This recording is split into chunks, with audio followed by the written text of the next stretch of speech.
Salam jumpa pemirsa, senang sekali saya Christine Sipahelut dapat kembali menjumpai Anda dalam program Maluku Bicara. Dan tentunya di setiap episode akan banyak topik-topik yang disampaikan. Dan kali ini topik kita tentang 1 jam bersama Kejaksaan Tinggi Maluku.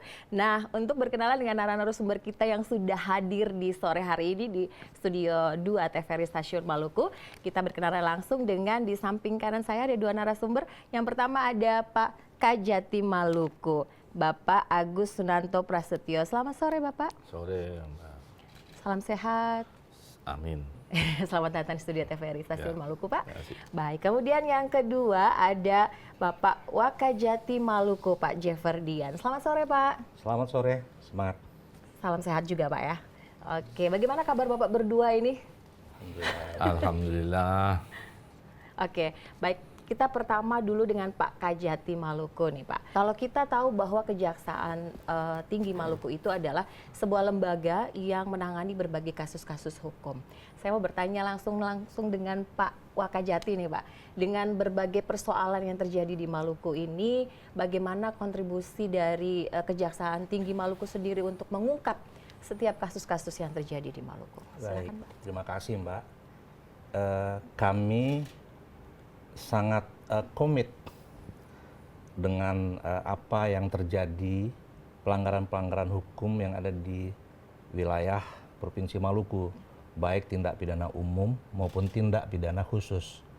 Nah, untuk tindak pidana umum sendiri itu ditangani oleh bidang pidana umum. Sampai saat ini, setahun terakhir ini kami sudah menangani hampir 1.200 perkara. Kemudian untuk tindak pidana korupsi itu kita komit apakah dilaporkan oleh masyarakat atau berdasarkan temuan kita sendiri, kita komit untuk mengungkapnya. Tentu hasilnya tergantung dari pengungkapan, apakah memenuhi alat bukti yang dibutuhkan atau tidak. Nah, ketika kita tidak menemukan alat bukti, tentu perkaranya tidak kita lanjutkan dulu. Namun ketika memenuhi alat bukti berdasarkan fakta yang kita kumpulkan oleh para penyidik kita, tentu akan kita bawa, kita hantarkan ke pengadilan untuk diadili di sana. Baik, terima kasih Pak Wakajati. Kemudian tadi Bapak sampaikan ada 1.200 pidana umum Pak ya. Kalau di pidana khusus sendiri totalnya di tahun 2023 itu berapa Pak? Ya, untuk setahun terakhir penyelidikan itu seprovinsi sebanyak 77 kasus penyelidikan dan 85 kasus untuk penyidikan. Nah, untuk di Kejati sendiri ada 17 penyelidikan dan 10 penyidikan untuk 1 tahun terakhir. Itu di tahun 2023 atau sampai di 2024? Juli 2023 sampai Juli 2024. Berarti kalau melihat banyaknya kasus-kasus yang ditangani oleh Kejati Maluku ini, bagaimana Pak? Apakah personil-personilnya siap mampu mengatasi dengan persoalan yang cukup kompleks ini, Pak? Iya, tentu dengan segala keterbatasan yang ada, kami, Pak Kajati, dengan kami tentu akan memaksimalkan, mengoptimalkan apa yang ada pada kami saat ini. Tentu bicara kurang, tentu kurang. Tapi itu bukanlah alasan untuk tidak menindaklanjuti setiap kasus, bagaimana kami melayani masyarakat dan berupaya membuat Provinsi Maluku ini terbebas dari perbuatan-perbuatan tindak pidana korupsi. Baik, Pak boleh mungkin secara detail ya, saya ke Pak Kajati Maluku dulu nih. Secara detail, tadi 1.200 cukup banyak sekali nih Pak kasus pidana umum. Nah itu paling tertinggi kasus apa Pak Kajati? Boleh tahu Pak? Tindak pidana umum itu ya paling tinggi itu jadi memang nggak ada yang paling tinggi, memang bermacam-macam ragam. Jadi 1.200 itu seluruh Provinsi Maluku. Tindak pidana umum? Iya, ya ada pencurian, pembunuhan, pemerkosaan, narkoba itu. Jadi memang rata, nggak ada yang paling tinggi, nggak rata, semua sama. Semuanya sama. Biasanya kan ada yang mendominasi misalnya kasus kekerasan, karena di Maluku ini kan cukup banyak kasus kekerasan nih Pak. Bagaimana Pak? Enggak juga, enggak juga. Ya sama, jadi misalkan di sini ada di daerah ini segini, kalau berapa 3, di sini nanti 1, di sini nanti sama kok, nggak itu. Kalau dari 11 kabupaten kota nih Pak, paling 11. tertinggi wilayah mana Pak? Untuk Untuk kasus tindak pidana umum sendiri. tindak pidana umum rata-rata sama sih, sama. Kota Ambon mungkin atau Enggak, sama rata-rata sama. semua sama, rata-rata sama, didominasi oleh kasus-kasus yang Iya. mencolok di masyarakat seperti itu ya. Kalau 1.200 setahun itu ya. ya di 1.200 tahun ya. 2023 tadi yang disampaikan Pak 2024. Wakajati ada Iya. 1.200 kasus tindak pidana umum. Umum. Nah, kemudian ada saat ini sudah ditangani 77 kasus korupsi ya Pak ya. Ya. Ya, Iya. Itu dari kasus itu Pak, itu 11 kabupaten kota Ya. semuanya masuk dalam Ya, itu Wilayah, seprovinsi Maluku. sebelum Maluku. Kalau untuk di Kejati saja penyelidikan ada 17, Ya. penyidikannya ada 10. Oke, baik. Kalau kasus yang penyidikan sampai saat ini nih Pak, yang sudah ditangani tadi ada 85 kasus penyidikan, kemudian 77 kasus penyelidikan. 17 Pak ya, 17 kasus penyelidikan, kemudian penyidikannya ada 10. Itu kalau Bapak melihat, apakah ada kendala-kendala di dalam penyelidikan maupun juga penyidikan sendiri? Boleh dijawab oleh Pak Kajati atau Pak Waka nih? Jadi memang gini ya, tindak pidana korupsi itu kan bukan merupakan tindak pidana biasa. Ya. Jadi extraordinary crime. Ya kan? Jadi, pelakunya di sini itu bukan pelaku orang biasa. Gitu. Jadi pelaku tindak pidana ya masalah kendala juga mungkin ada juga ya. Kan? Di samping itu letak geografis Maluku kan itu kan memang kepulauan. Ya. Ya kan? Kepulauan. Dan memang sampai saat ini kita lakukan upaya maksimal untuk menyelesaikan perkara-perkara yang kita tangani. Baik di penyelidikan maupun di penyidikan. Dan alhamdulillah semuanya berjalan dengan lancar. Sampai saat ini belum ada kendala, belum ada kesulitan. Baik. Kalau tadi kita sudah bersama mendengar bagaimana kasus-kasus ditangani oleh Kejaksaan Tinggi Maluku sendiri. Tapi ada yang menarik nih Pak, ada beberapa kasus yang masih menjadi tanda tanya besar. Baik itu di tengah masyarakat maupun juga yang diungkap oleh media-media massa seperti itu. Tapi untuk lebih detailnya lagi kita saksikan nanti setelah jeda pariwara berikut ini. Tetaplah bersama Maluku Bicara.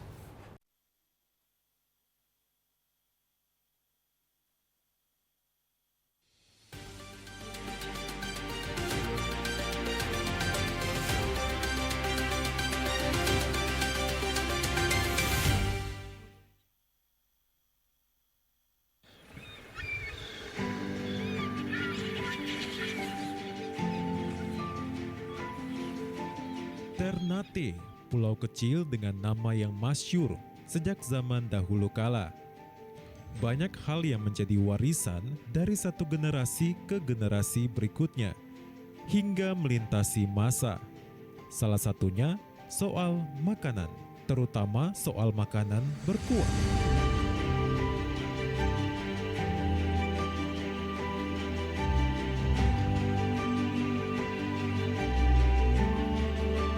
Setiap tetes kuahnya syarat dengan rempah yang tumbuh di alam sekitar. Bukan hanya lautan yang luas di Maluku Utara, tapi juga kolam kuah.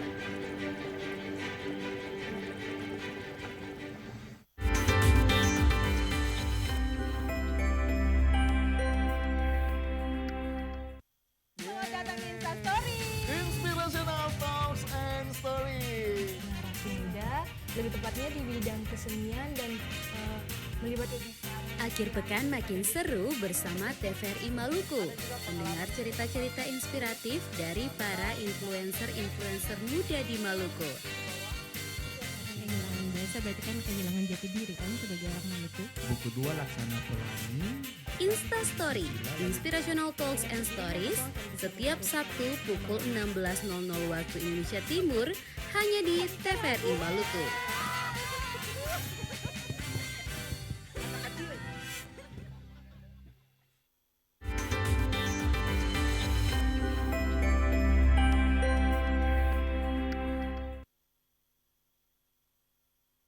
Salam jumpa kembali pemirsa di Pojok Musik. Hadir mewarnai awal pekan Anda, deretan musisi-musisi terbaik Maluku ada di sini. Pojok Musik setiap Senin pukul 18.00 waktu Indonesia Timur hanya di TVRI Maluku.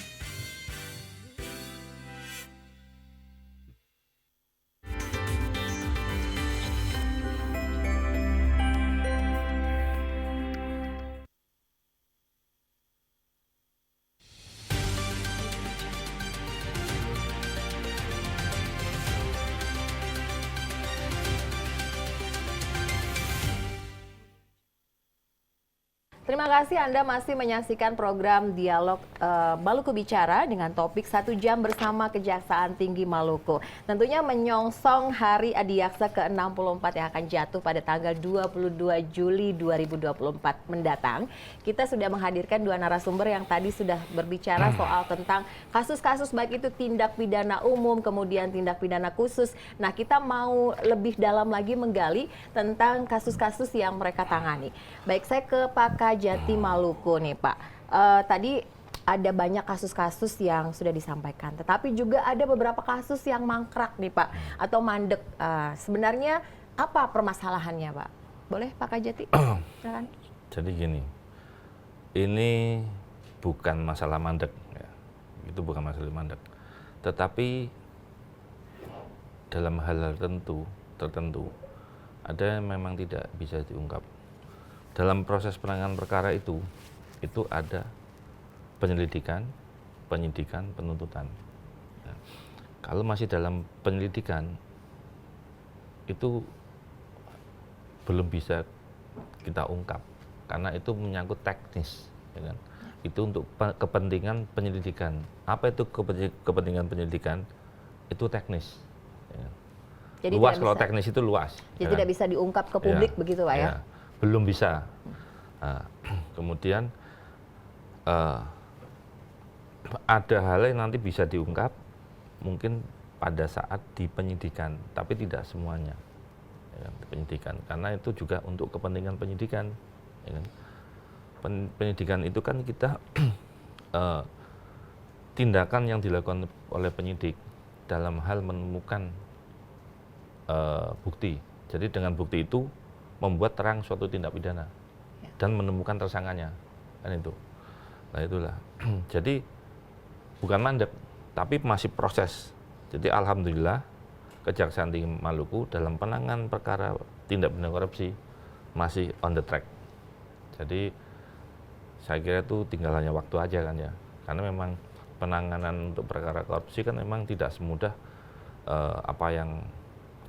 semudah seperti balik tangan, karena memang butuh data-data yang akurat. Kita tidak mau gagal di penuntutan, ya. Nah itu, sehingga alat bukti itu harus kuat, ya. Data-data juga harus akurat. Nah, itulah Mbak. Jadi misalkan memang tindak pidana korupsi dilakukan pada tahun sebelum-sebelumnya kan, misalnya tahun 2000, kan kita harus mencari data tahun 2000 itu. Bisa aja datanya mungkin terselip, atau mungkin kita bisa cari data di Jakarta, kan perlu waktu juga. Kemudian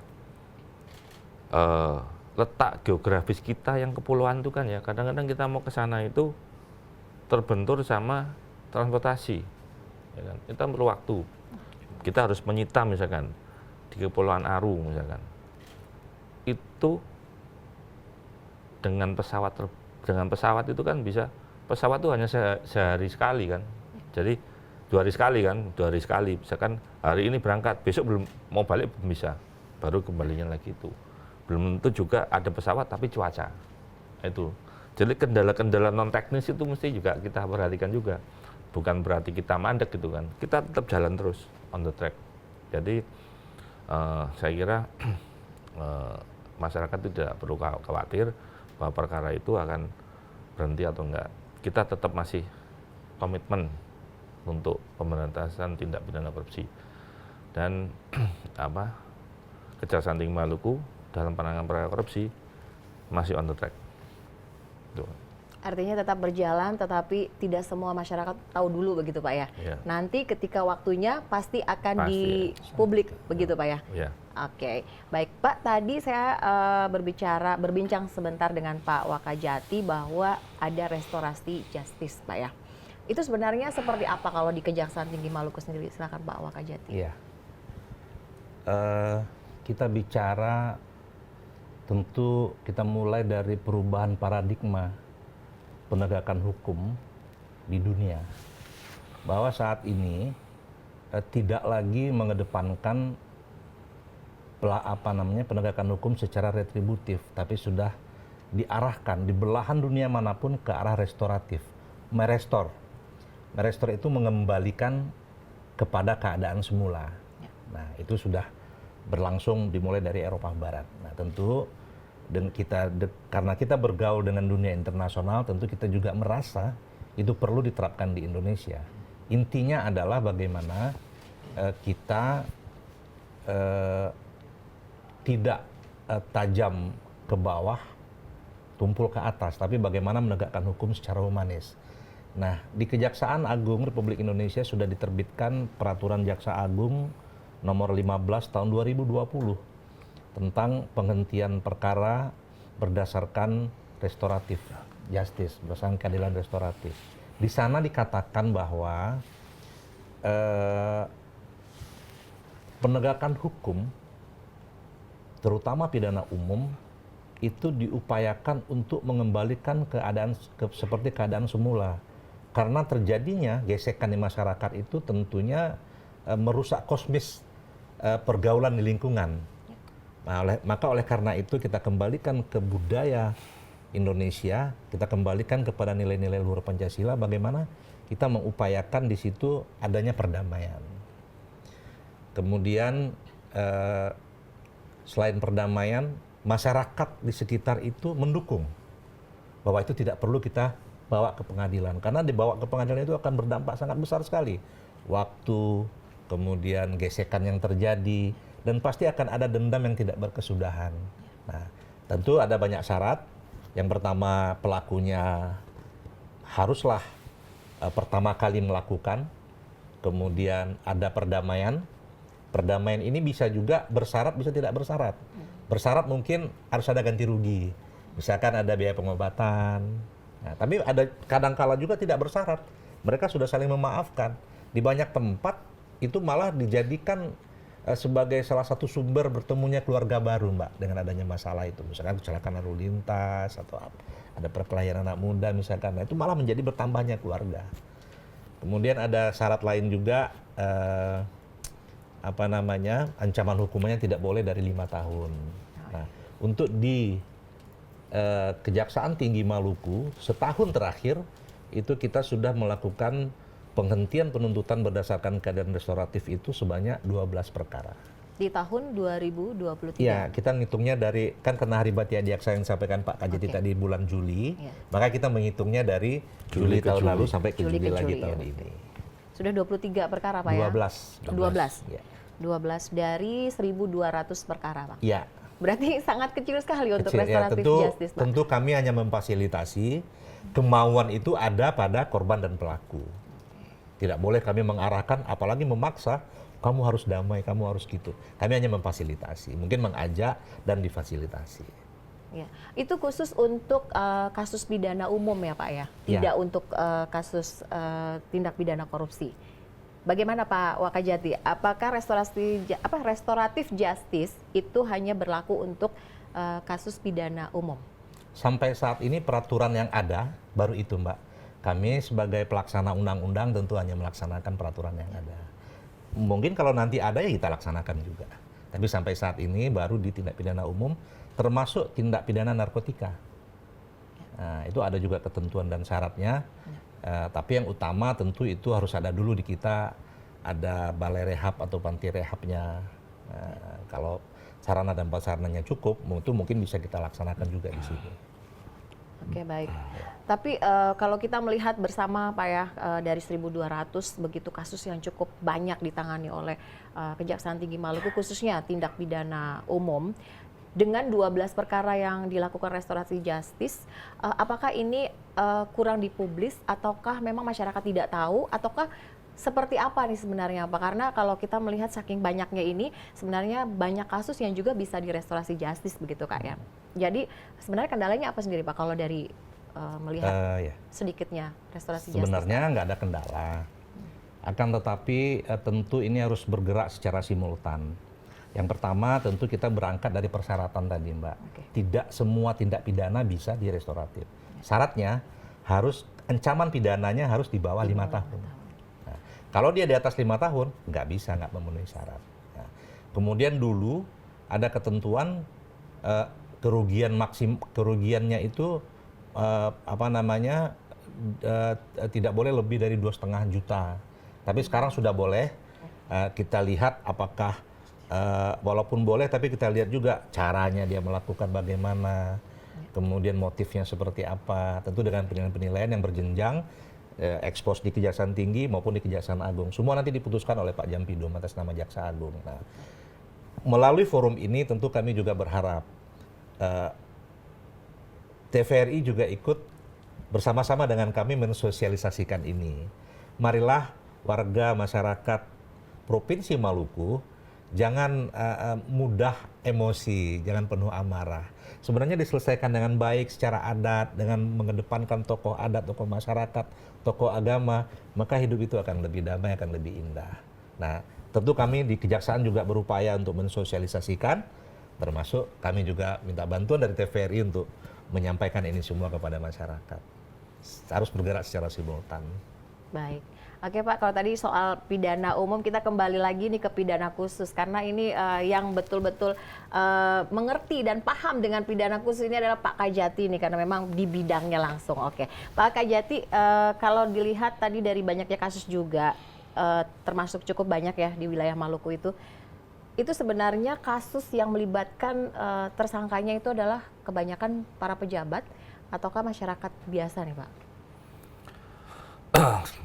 Kalau memang tindak pidana korupsi ini di Maluku ya, itu kebanyakan melibatkan pejabat. Dan semuanya sudah kita tangani semua. Jadi ada sekitar 85 perkara yang tadi disampaikan oleh Pak Waka itu, jadi sudah masuk dalam tahap penyidikan. Ya. Kemudian masih penyelidikan 77, dan itu memang banyak menyangkut pejabat. Ini pejabat di daerah-daerah yang memang mereka belum memahami tentang bagaimana kasus dalam tanda kutip korupsi itu akan menjerat mereka. Mungkin mereka masih belum begitu paham gitu soal terjerat kasus begitu Pak ya? Atau gimana nih Pak? Jadi memang tindak pidana korupsi itu kan memang modus operandinya kan variatif. Ya. Makin ke sini itu kan makin hal-hal yang makin banyak juga, mungkin ada hal yang baru kan ya. Jadi tidak statis. Jadi variatif Mbak, variatif. Jadi banyak sekali memang variatifnya, banyak sekali. Jadi kalau misalkan kita sebutkan di sini ya waktunya nggak ini juga, nggak cukup juga. Jadi memang variatif, nggak statis kalau tindak pidana korupsi itu. Jadi memang kalau nggak sengaja nggak mungkin Pak, ya nggak mungkin memang. Itu memang sudah ada niat kan, itu namanya ada niat. Jadi memang bentuk dari tindak pidana korupsi adalah tindak pidana yang luar biasa. Jadi extraordinary crime ya, dan perlu penanganan khusus. Karena memang yang melakukan tindak pidana ini kan orang-orang pintar. Orang khusus juga Pak ya? Orang pintar itu, orang pintar itu. Iya. Ya. Oke Pak, kalau kita melihat banyaknya pejabat terjerat kasus hukum soal korupsi ini. Sebenarnya dari Kejaksaan mungkin pernah melakukan, atau kalau pernah saya membaca bahwa Kejaksaan itu melakukan sosialisasi sampai ke daerah-daerah, bahkan di daerah terpencil juga. Melakukan sosialisasi bagaimana agar pejabat itu jangan sampai terjerat kasus hukum, khususnya korupsi.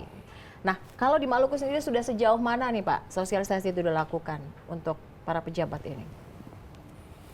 Pak Kajati? Ya. Jadi memang jadi di kita ini ada yang namanya penyuluhan hukum. Penyuluhan hukum itu diperuntukkan untuk masyarakat. Kemudian ada penerangan hukum. Penerangan hukum itu dikhususkan untuk para pejabat, jadi instansi pemerintah. Dan sudah kita laksanakan, termasuk juga dalam hal kita ada juga kewenangan di bidang datun, di bidang petata dan tata usaha negara itu kan ya. Kemudian di Intel juga itu ada untuk supaya tindak korupsi itu lebih ditekan lagi ya kan ya. Jadi diminimalisirkan. Itu setiap adanya pembangunan itu didampingi oleh kita. Jadi namanya pengamanan pembangunan strategis. Pengamanan pembangunan strategis. Ya. Jadi selalu kita dampingi.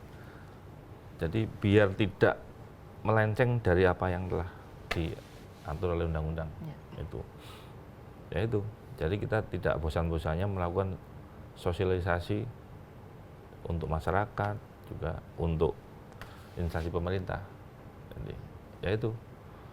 Dan itu memang alhamdulillah ya mungkin agak tertekan juga itu.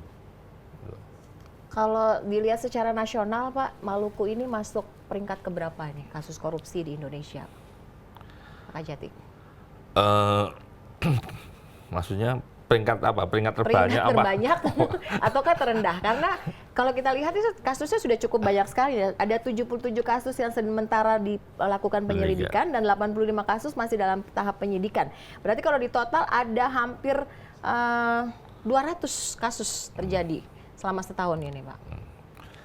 Sama aja saya kira dengan daerah lain sama aja, Pak. Sama.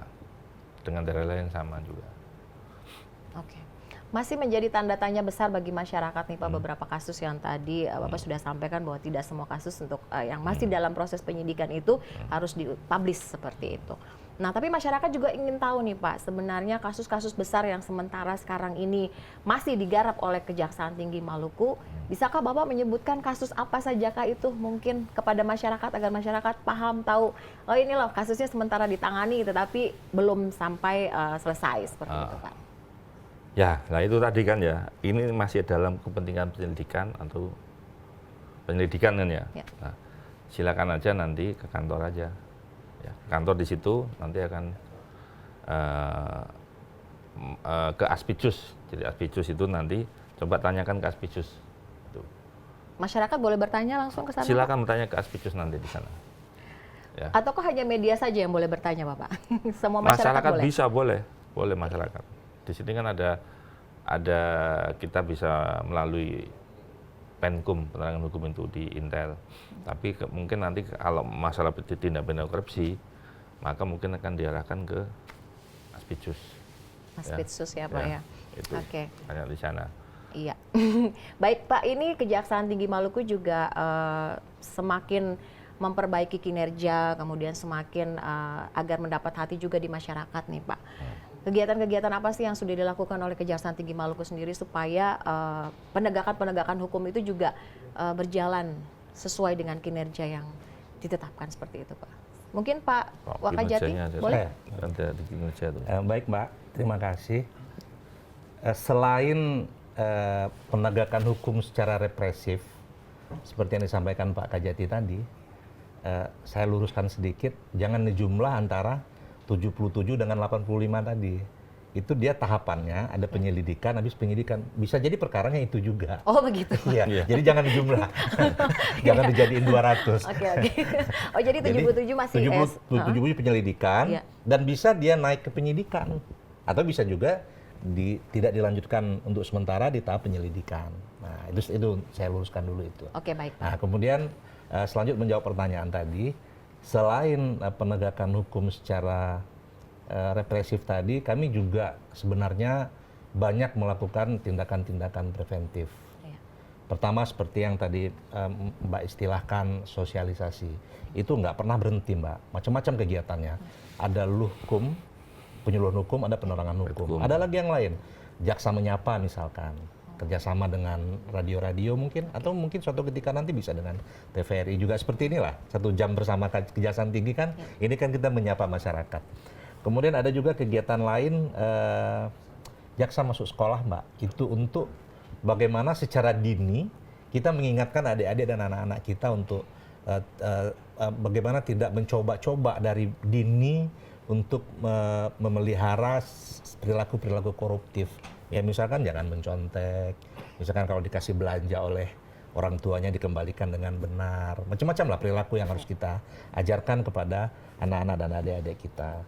Kemudian selanjutnya juga ada kampanye anti korupsi. Macam-macam kegiatan kita lakukan untuk menghimbau masyarakat. Ya selain banner bisa juga secara visual langsung tadi. Nah itu beberapa kegiatan yang kita lakukan selain penindakan hukum secara represif tadi, penyelidikan, penyidikan, dan penuntutan. Jadi berbarengan antara represif dengan preventif.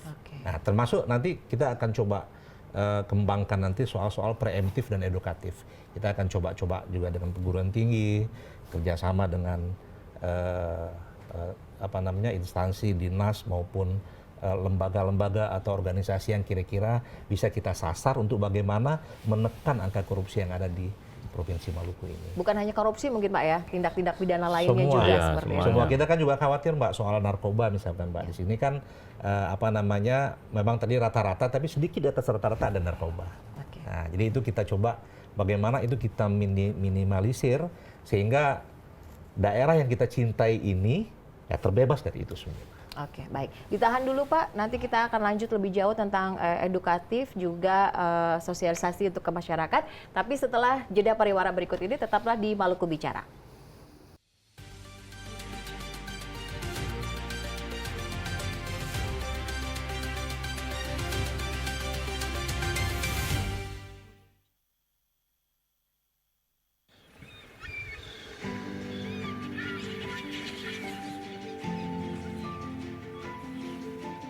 Ternate, pulau kecil dengan nama yang masyhur sejak zaman dahulu kala. Banyak hal yang menjadi warisan dari satu generasi ke generasi berikutnya, hingga melintasi masa. Salah satunya soal makanan, terutama soal makanan berkuah.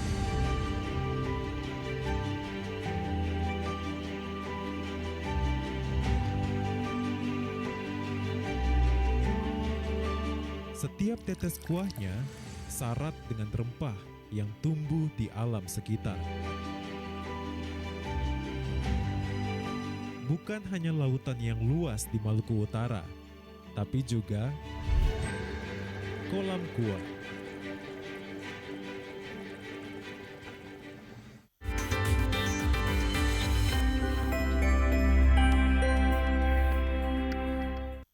Selamat datang di Instastory. Inspirational Talks and Stories. Generasi muda, lebih tepatnya di bidang kesenian dan melibatkan Akhir pekan makin seru bersama TVRI Maluku. Mendengar cerita-cerita inspiratif dari para influencer-influencer muda di Maluku. Kehilangan desa berarti kan kehilangan jati diri kan sebagai orang Maluku. Buku 2 Laksana Pelangi. Instastory, Inspirational Talks and Stories, setiap Sabtu pukul 16.00 waktu Indonesia Timur, hanya di TVRI Maluku.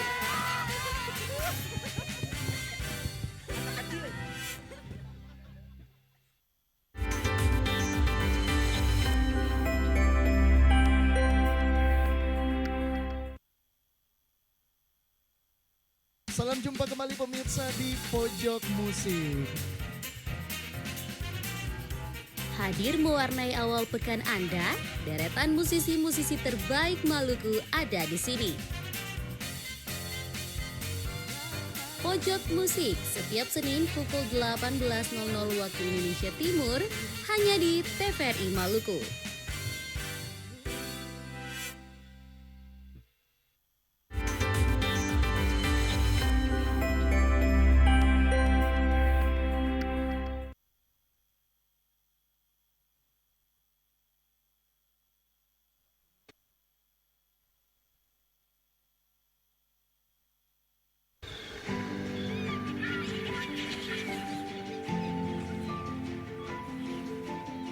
Ternate, pulau kecil dengan nama yang masyhur sejak zaman dahulu kala. Banyak hal yang menjadi warisan dari satu generasi ke generasi berikutnya, hingga melintasi masa. Salah satunya soal makanan, terutama soal makanan berkuah.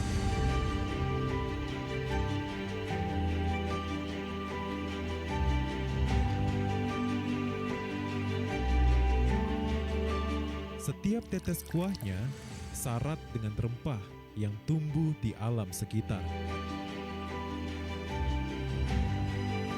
Bukan hanya lautan yang luas di Maluku Utara, tapi juga kolam kuah.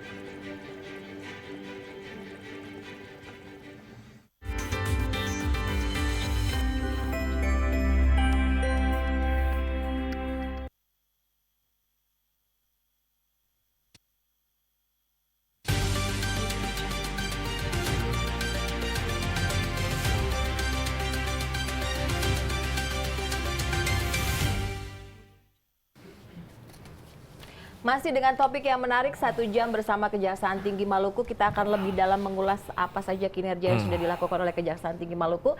Saya mau bertanya nih Pak, selain fungsi tadi penanganan kasus-kasus korupsi maupun juga penanganan kasus pidana umum, ada fungsi lain tidak Pak? Jadi gini ya, enggak, tadi saya kembali yang tadi itu saya tambahkan bahwa kejaksaan itu tidak tidur, ya kan? Jadi apa yang telah kita lakukan untuk masyarakat tadi yang Mbak sampaikan tadi kan, ada penyuluhan hukum dan penerangan hukum. Jadi kegiatan yang kita lakukan untuk sampai bulan Juli ini, ya kan 2024, itu untuk penerangan hukum itu ada 16 kegiatan, ya kan. Kemudian jaksa masuk sekolah ada 41 kegiatan, ya kan? Jaksa menyapa itu ada 12 kegiatan. Kemudian ada pelayanan media dan kehumasan, itu ada 20 kegiatan. Ya kan?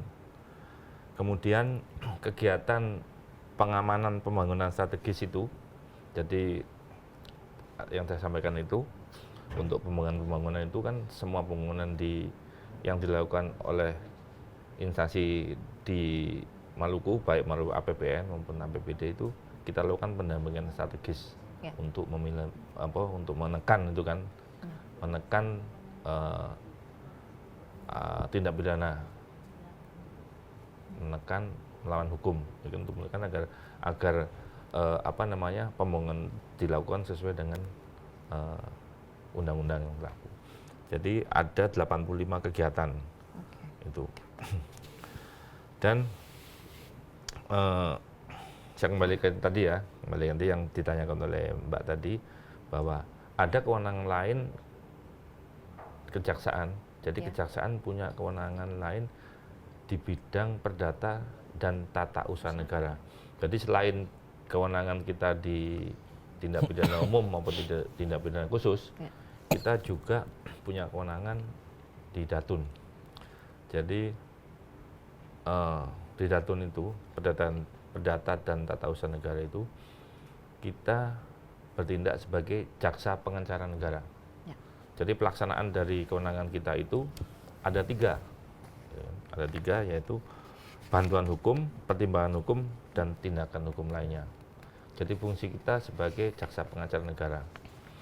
Bantuan hukum itu dapat diberikan melalui surat kuasa khusus kepada jaksa pengacara negara untuk dapat mewakili kementerian ataupun lembaga, BUMN maupun BUMD, kan, di pengadilan maupun di luar pengadilan. Kemudian pertimbangan hukum itu diberikan kepada instansi pemerintah, kementerian lembaga, BUMN maupun BUMD dalam bentuk legal opinion, jadi pendapat hukum maupun legal assistant.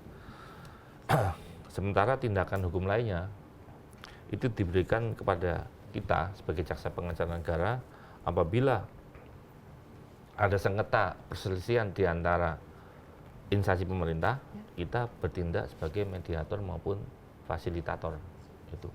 Jadi kewenangan kita di Datun itu. Kalau untuk kasus perdata dan tata usaha negara sendiri di wilayah Maluku ini, Bagaimana nih Pak penanganannya Pak? Sementara ini kita ada untuk tahun ini ya, kita sudah menerima surat kuasa khusus yaitu 2 kegiatan, ya kan? Surat kuasa khusus 2 kegiatan. Kemudian MOU itu kerjasama itu 5 kegiatan. Jadi misalkan kita MOU dengan Angkasa Pura, MOU dengan PLN, itu kan itu. Nah, itu ada 5 kegiatan, ada 5. Kemudian kita juga memberikan legal opinion itu 4. Legal assistant itu 7. Kemudian kita juga ada pelayanan hukum. Pelayanan hukum itu kita ada 7 kegiatan. Kemudian upaya hukum 1 kegiatan dan mediasi. Mediasi ada 1 kegiatan. Jadi 1 kegiatan. Jadi dari Datun sendiri juga sudah banyak. Banyak. Kegiatan-kegiatan yang dilaksanakan oleh Kejaksaan Tinggi Maluku.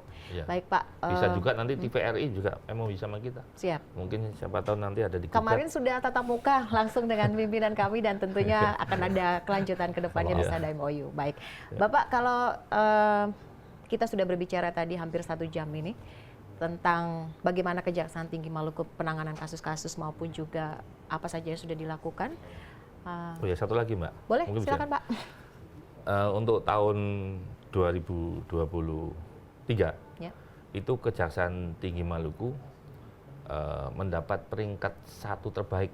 Wow, luar biasa. Untuk kinerja penyerapan anggaran. anggaran. Jadi kita peringkat 1 terbaik secara nasional di Kejaksaan.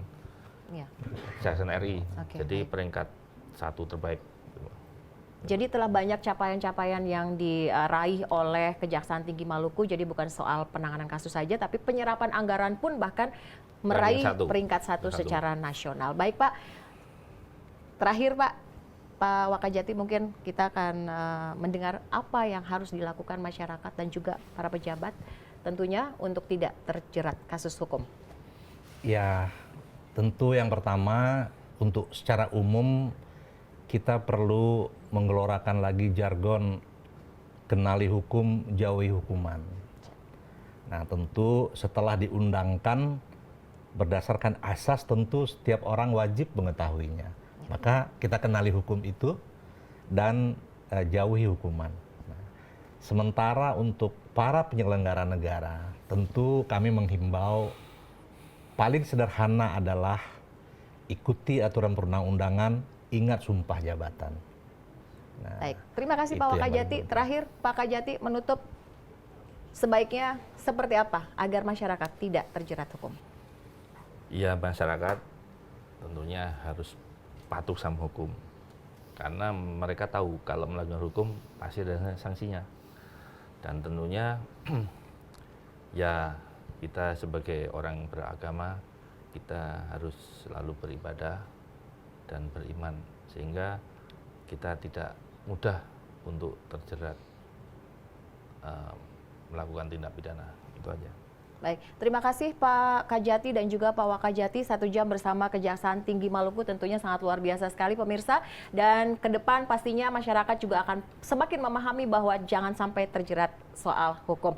Selamat Hari Bakti Adiaksa ke-64 Pak Kajati dan juga Pak Wakajati. Demikian dialog Maluku Bicara kami 1 jam bersama Kejaksaan Tinggi Maluku. Saya Christine Sipahelut pamit undur diri. Sampai jumpa pada Maluku Bicara edisi selanjutnya.